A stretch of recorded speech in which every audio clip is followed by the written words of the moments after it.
Vorx Tallian was the greatest survival instructor in 7-star systems.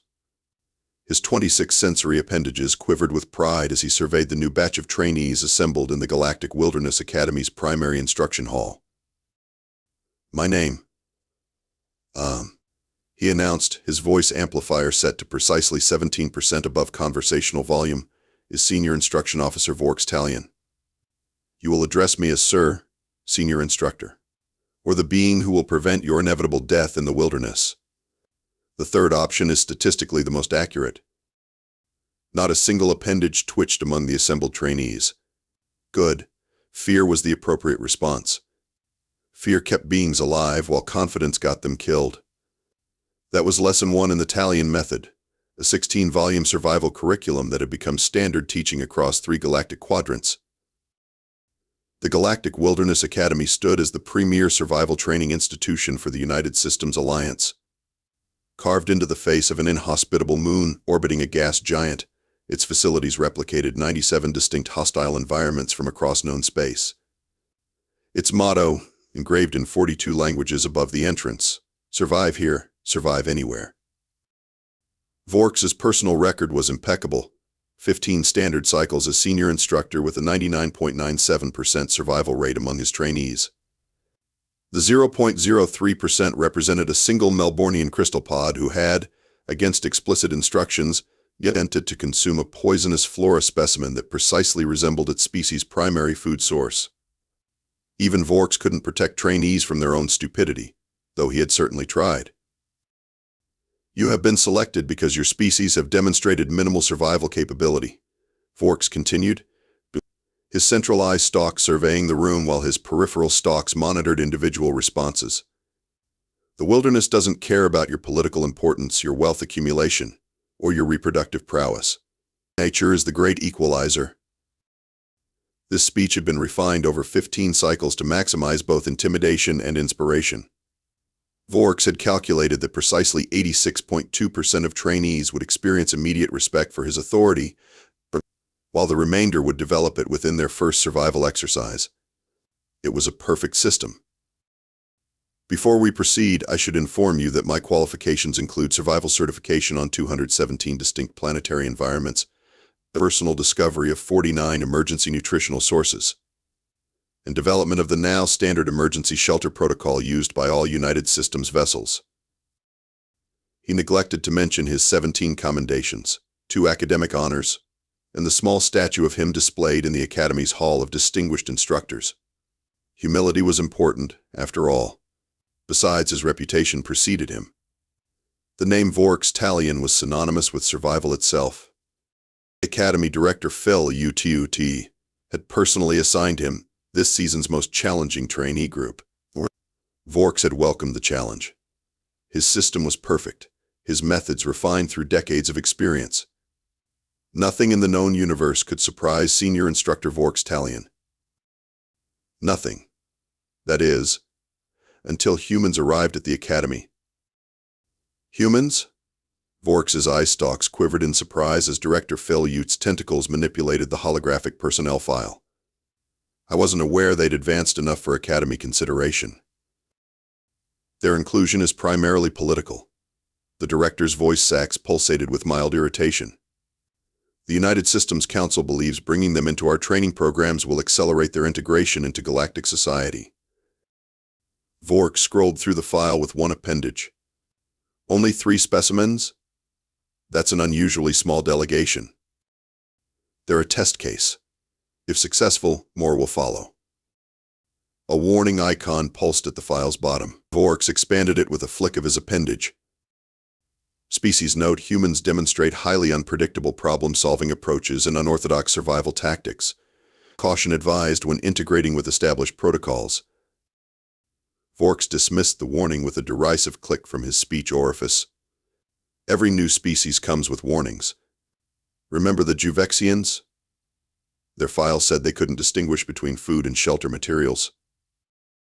And they ate through 3 habitat domes," the director reminded him. "Until I developed the taste aversion protocol that's now standard Academy procedure," Vorx countered. "Whatever peculiarities these humans possess, the Tallian Method will accommodate them." Director Feliute's skin flashed a pattern that indicated skepticism in their species. Perhaps. But I've reviewed their preliminary assessments. They're unusual. Unusual is merely a term applied to behaviors we haven't yet systematized, Vorx replied confidently. When do they arrive? They're here. Quarantine processing just cleared them. Your orientation begins in 1 standard hour. Precisely 58 minutes later, Vorx stood in the acclimation chamber, reviewing his introductory materials. The airlock cycled, and 3 bipedal creatures entered. They looked disappointingly ordinary: standard bilateral symmetry, appropriate limb configuration, sensory organs clustered at the top of their central body mass. Their only distinctive features were the patches of keratin filaments growing from their cranial regions and their complete lack of protective external plating. Senior Instructor Vorx Tallian, he announced formally. Welcome to the Galactic Wilderness Academy. The tallest human stepped forward. Lieutenant Mack Thompson, Earth Space Command. These are Technicians Dani Rivera and Jack Chen. The human extended one of its upper limbs. Vorx consulted his cultural briefing and realized this was the handshake greeting. He extended an appendage, which the human gripped and moved up and down in a peculiar pumping motion. We're super excited to be here, said the one identified as Rivera, displaying teeth in what Vorx recognized as a smile. Either a friendly gesture or a threat display depending on context. First humans at the academy. No pressure, right? The third human, Chen, was manipulating a small device. Hey, the signal here is amazing. Do you guys have SpaceNet access? Can I post about this?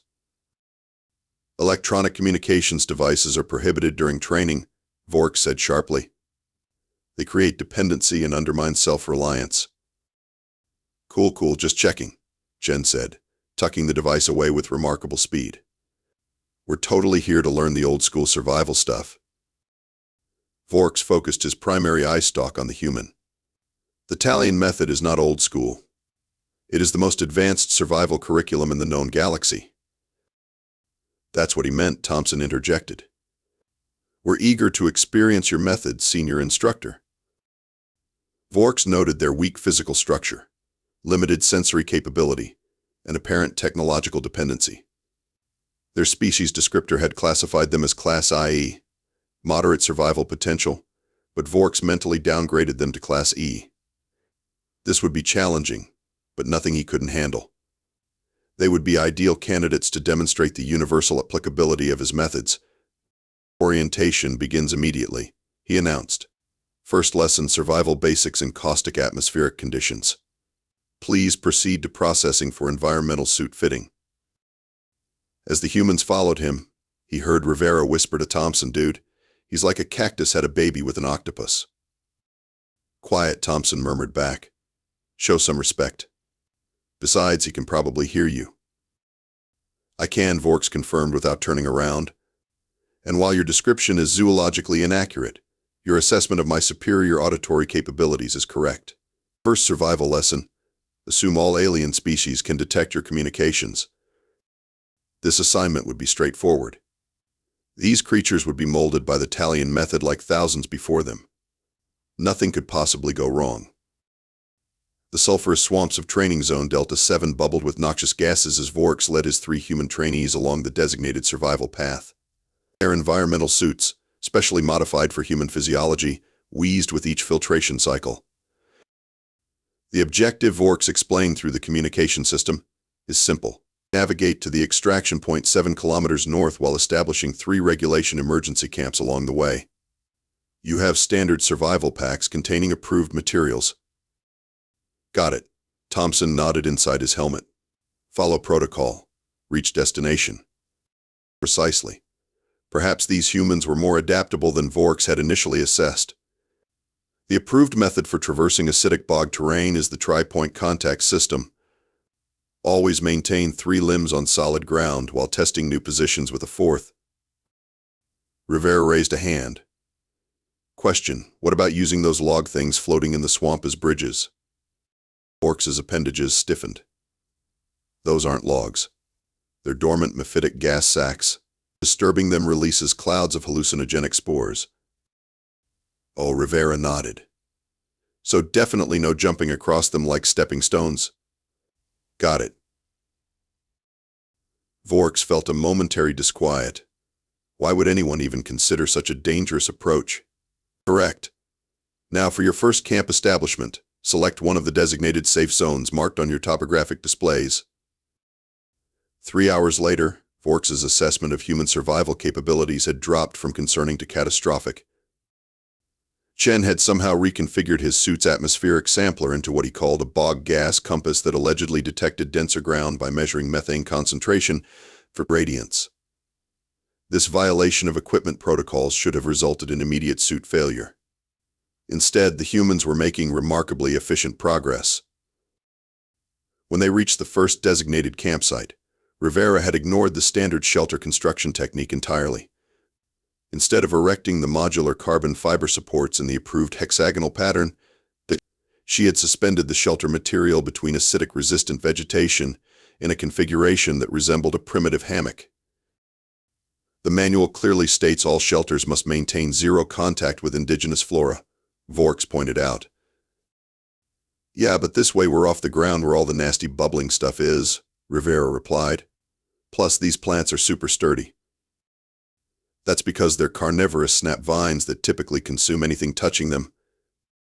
Thompson looked up from where he was securing a support line. Really? They haven't moved at all since we started using them. This was true, and deeply puzzling to Vorx. Snap vines were notorious for their aggressive feeding response. Yet they remained dormant despite ample human contact. Perhaps your environmental suits are masking your biological signatures, Vorx hypothesized, though he knew this shouldn't be possible given the suit's design. Or maybe they're just friendly plants, Chen suggested while rigging an unauthorized modification to their water purifier. Not everything wants to eat you, you know. The comment was so absurd that Vorx didn't bother responding. Instead, he watched in mounting horror as Chen attached a series of tubes to the purifier that diverted its output through what appeared to be soil samples from the swamp floor. What are you doing? Vorx finally demanded. That violates at least 7 safety protocols. Making a better filter, Chen explained casually. The standard one works fine for basic stuff, but I figured the local dirt probably evolved all sorts of specialized filtration properties, dealing with this environment and all. That's not dirt. It's highly toxic biological waste from the mephitic digestive cycle. Chen looked at the dark material. Huh. Well, it's still working great as a filter. Look, the output water's clearer than with a standard purifier. He held up a collection container with perfectly transparent liquid. Vorx's sensory appendages trembled in disbelief. By any rational scientific standard, Chen's improvised filter should have produced a deadly poison. Instead, it was somehow producing water of exceptional purity. When night fell, or rather, when the swamp's ambient glow dimmed to its nocturnal state, the final insult to Vorx's methodical approach came during meal preparation. The standard survival rations were nutritionally calibrated protein cubes designed to be reconstituted with purified water. Instead, Thompson had somehow discovered edible tubers growing beneath the toxic swamp surface. More incredibly, he had correctly identified which were poisonous to humans and which were safe, despite this being a planet humans had never before visited. How did you know these were edible? Vorx demanded as Thompson roasted the tubers over a small chemical heater. Thompson shrugged. They looked like sweet potatoes. And they smelled okay after I scraped off the outer layer. You based your assessment on a resemblance to Earth vegetation and smell? Pretty much. Plus, I tested a tiny bit on my skin first. No reaction. That methodology has a 78.3% failure rate across known toxic botanicals. Maybe, Thompson acknowledged, taking a bite of the roasted tuber. But I was right this time. Want some? It's actually pretty good. Vorx declined, his appetite suppressed by the flagrant violations of survival doctrine occurring around him. The humans were ignoring every principle of his carefully developed system. Yet they were not only surviving but thriving in an environment that should have critically challenged even experienced survivalists. As Vorx documented the day's innumerable protocol breaches in his instructor log, he reluctantly added a personal observation that human survival approaches appear fundamentally incompatible with established methodology. Despite this, their improvisational techniques demonstrate concerning effectiveness. It was only the first day, and the Tallian method was already failing him. Something would have to change. Absolutely not. Vorx's appendages gesticulated wildly as he faced Director Fellet in the monitoring center. I cannot teach them if they refuse to follow established protocols. The director's skin displayed patterns of both amusement and concern. Your previous report stated they're performing exceptionally well. Yes, that's the problem. Vorx paced the room, his locomotion discs leaving friction patterns on the floor. They achieve desired outcomes through completely unorthodox methods. It undermines the entire foundation of wilderness survival education. On the monitors surrounding them, footage played from the previous day's exercise. Rivera was shown fashioning a makeshift bridge across a chasm using equipment explicitly designated for shelter construction. The human explains her reasoning here, the director noted, activating the audio. Figured we could use the support rods as a basic truss system, Rivera's voice explained. It's way faster than hiking around the long way, and these things are rated for way more stress than this will put on them. Vorx's sensory appendages flattened against his central mass. The equipment usage guidelines explicitly prohibit. She successfully crossed a terrain feature in 1/8 the projected time. The director interrupted. Several observing instructors have already requested the footage for analysis. Analysis of what? How to ignore safety standards. Vorx's voice modulator couldn't fully express his frustration. Director, I must insist on a curriculum adjustment. These humans require a far more challenging environment to demonstrate the consequences of their reckless approaches. Director Fellet's pigmentation shifted to a thoughtful hue. What do you propose? The crystalline desert, Vorx replied immediately. Zone Alpha 1. The director's reaction was immediate. All 4 eye membranes widened simultaneously. That's a Class 5 environment. It's typically reserved for final examinations of senior survival candidates. Exactly. Vorx's primary eye stalk fixed on the monitor, showing Thompson casually snacking on an indigenous plant that 3 different xenobotany references had classified as hazardous to carbon-based life. These humans need to face genuine consequences for their haphazard methods. 2 days later, Vorx watched with carefully concealed satisfaction as the transport deposited his human trainees in the merciless expanse of the crystalline desert. Temperature fluctuations of 120 degrees between day and night. Razor-sharp crystal formations that could slice through standard environmental suits. Unpredictable geothermal vents that erupted with superheated steam. Perfect. Welcome to your intermediate training environment, Vorx announced, his voice appropriately somber. Zone Alpha 1 represents one of the most inhospitable terrains cataloged by United Systems explorers. Your objective is to establish a sustainable camp and survive for 3 standard cycles. Thompson surveyed the glittering, lethal landscape. Looks pretty. Kind of like Arizona meets Superman's Fortress of Solitude. This is not an aesthetic exercise, trainee, Vorx replied sharply. This environment has a documented 34% casualty rate among experienced survivalists. So what's the main threat here? Rivera asked, already examining her equipment pack. The heat? Those sharp crystal things? All environmental factors represent severe threat potential, Vorx explained. The approved survival method requires construction of a regulation shelter within a designated safe zone, strictly limited movement, and careful resource rationing. Chen was already wandering toward a nearby crystal formation, scanner in hand. These crystals have some kind of weird resonance pattern. Hey, when you tap them in different spots, they make different tones. Trainee Chen returned to the group immediately. Vorx's voice amplifier automatically increased to emergency volume. Too late. Chen struck one of the crystals with his scanner tool. Instead of slicing through the device and potentially Chen's appendage, as physics dictated it should, the crystal emitted a deep, resonant tone that echoed across the landscape. Cool. It's like a giant xylophone. Chen struck another crystal, producing a higher pitch. Hey Dani, come check this out. While Vorx struggled to process this impossibility, Thompson approached him. Senior instructor, with respect, I think we should set up camp near those crystal formations. That directly contradicts survival protocols, Vorx replied automatically. Crystal fields amplify temperature extremes and pose severe laceration risks. Maybe, but they also seem to block those steam geysers you mentioned.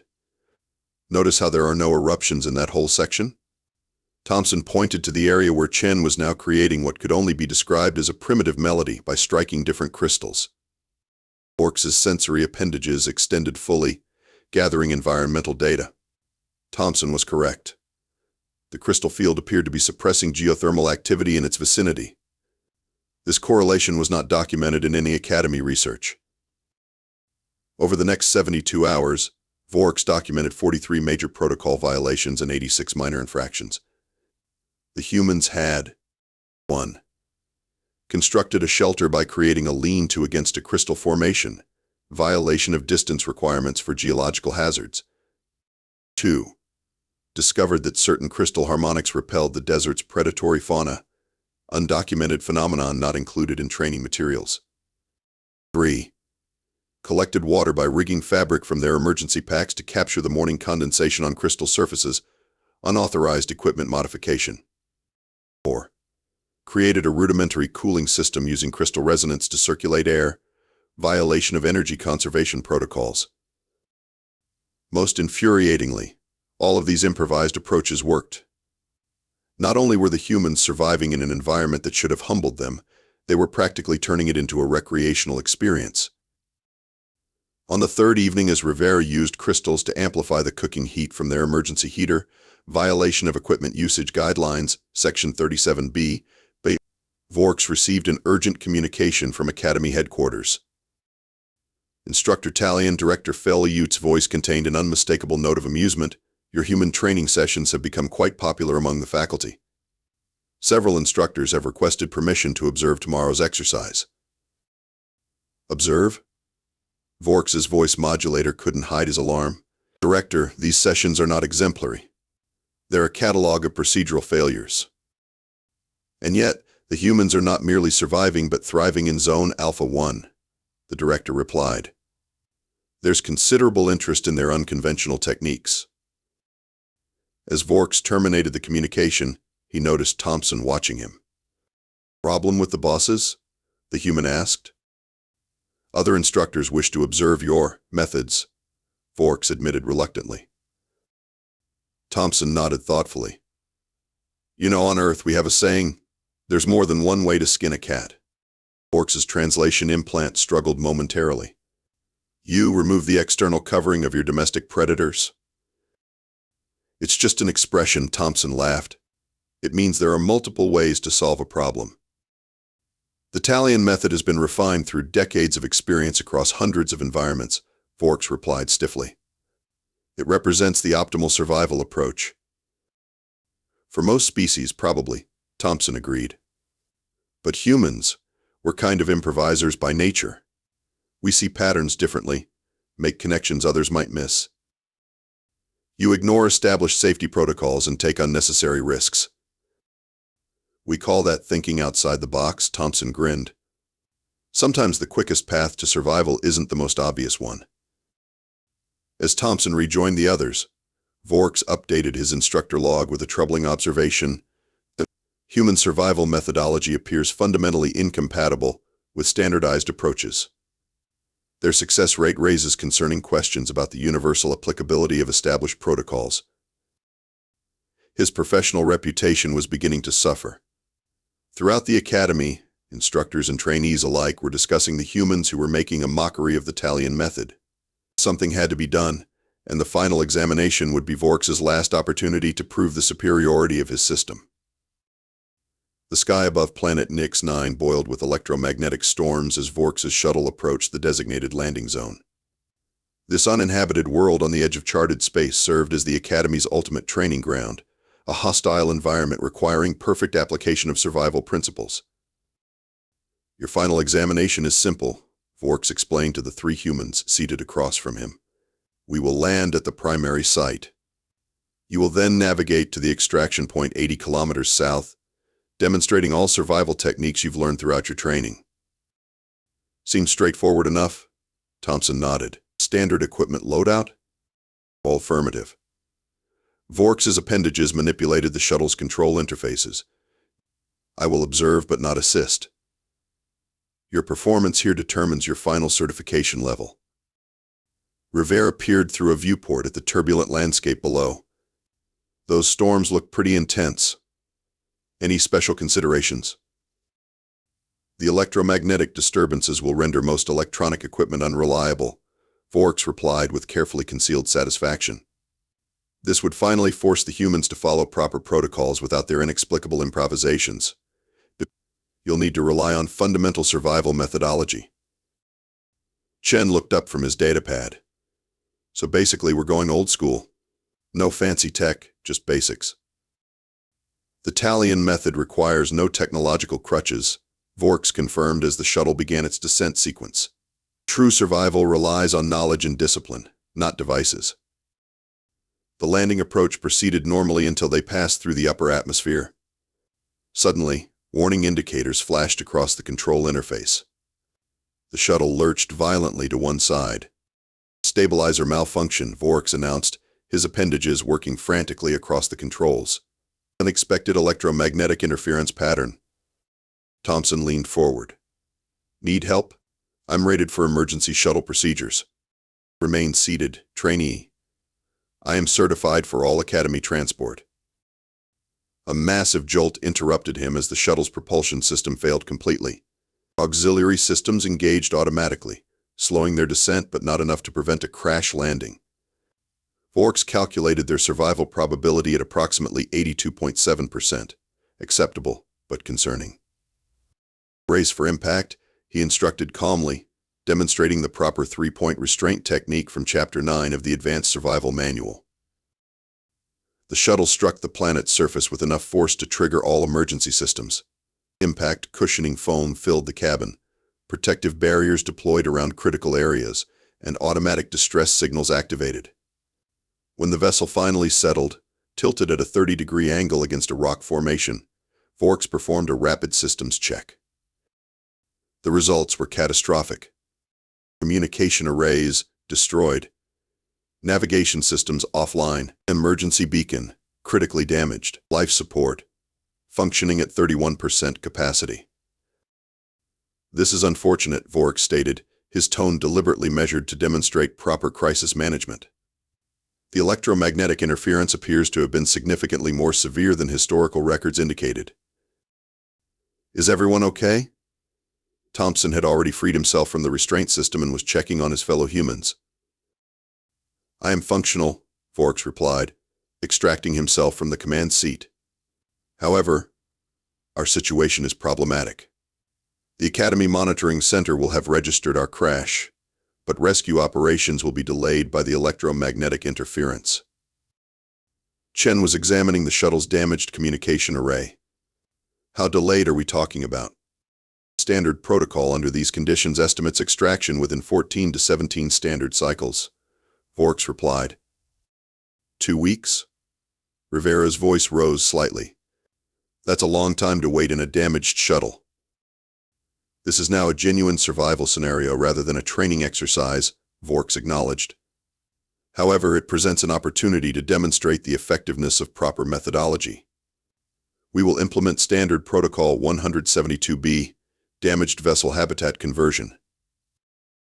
Thompson had already moved to the shuttle's exterior hatch. We should scout the immediate area first, assess any environmental threats. Negative, Vorx countered. Protocol dictates securing the crash site before external exploration. But the humans were already gathering emergency equipment and preparing to exit the shuttle. This blatant disregard for procedure might have angered Vorx previously, but now it merely confirmed his assessment of human learning resistance. Very well, he conceded. But we will follow the exploration contact protocol. No individual ventures more than 20 meters from the group. The planet's surface was even more inhospitable than it had appeared from orbit. Jagged rock formations stretched toward the turbulent sky.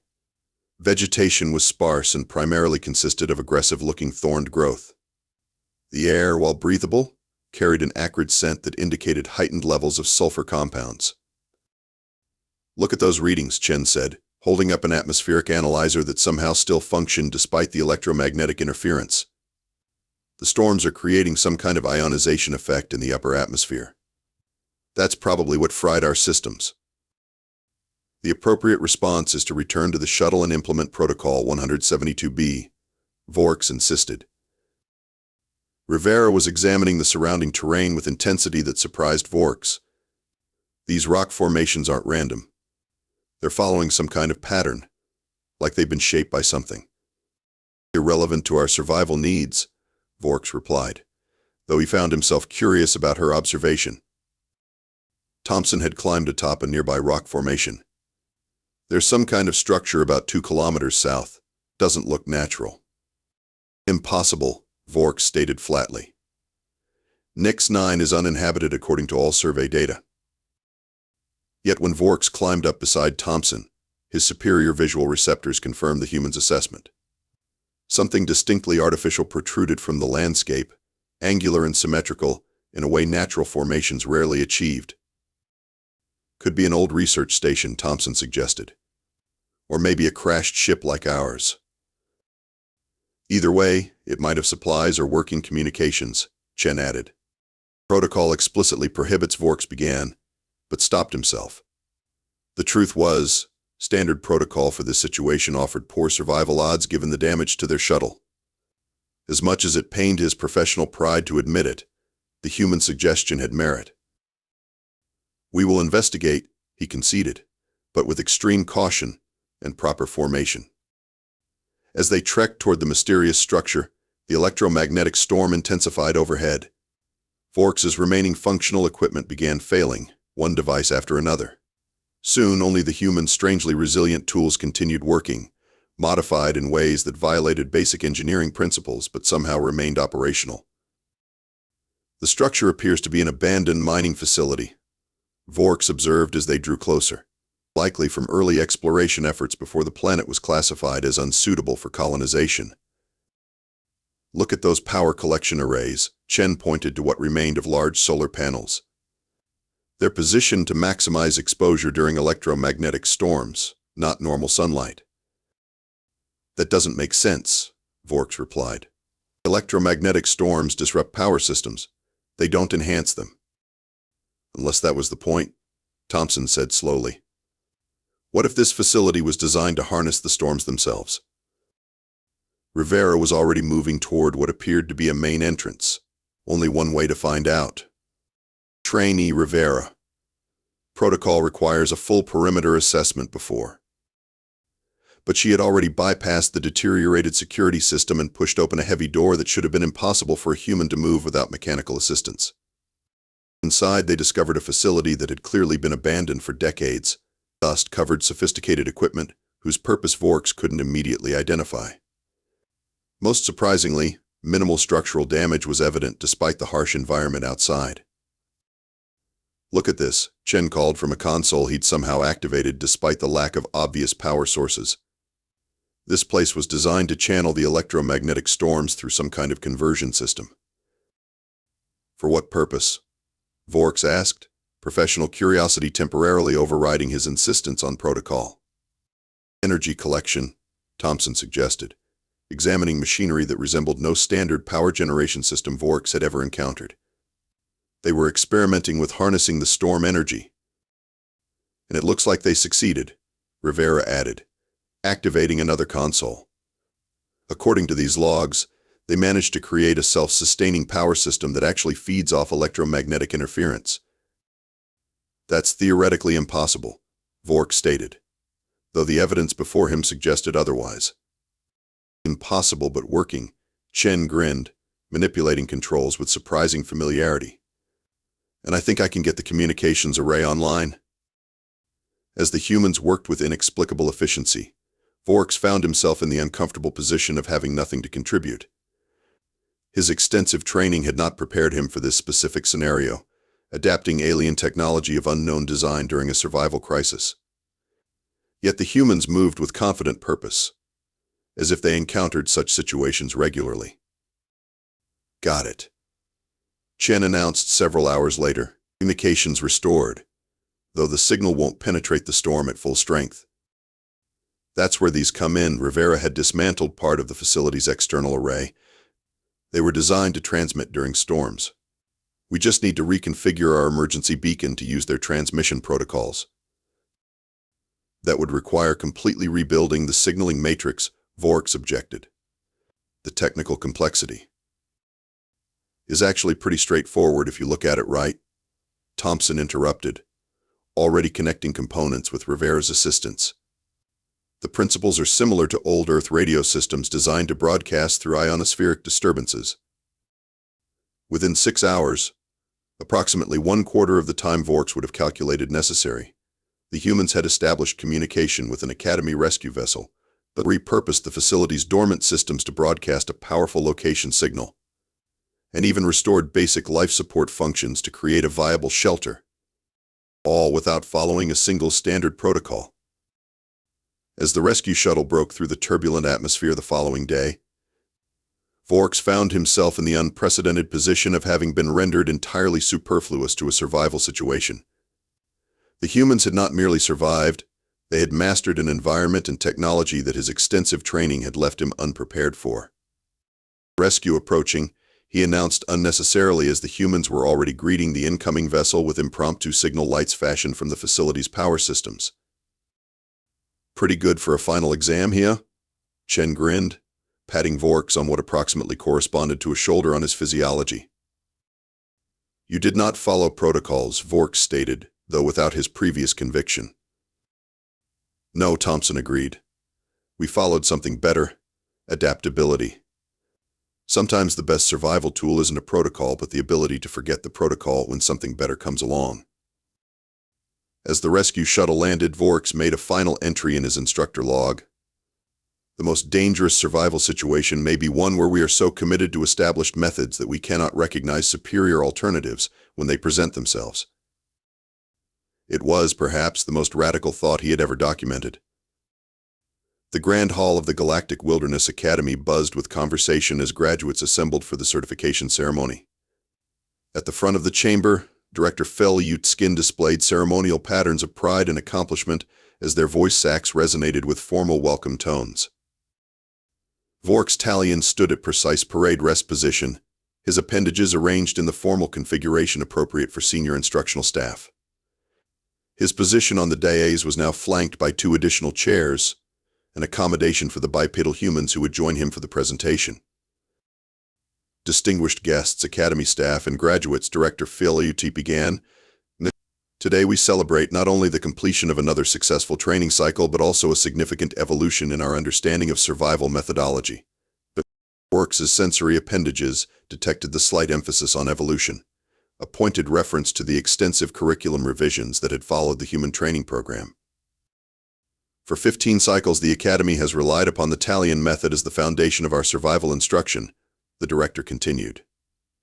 Today, we formally adopt the revised Tallian-Thompson integrated approach, incorporating the principles of adaptive improvisation demonstrated by our first human graduates. But Thompson, Rivera, and Chen sat in the front row, their expressions showing what Vorx had learned to recognize as pride mixed with embarrassment at being singled out. They wore the distinctive silver-green uniforms of Academy graduates, modified for human physiology but carrying all standard insignia.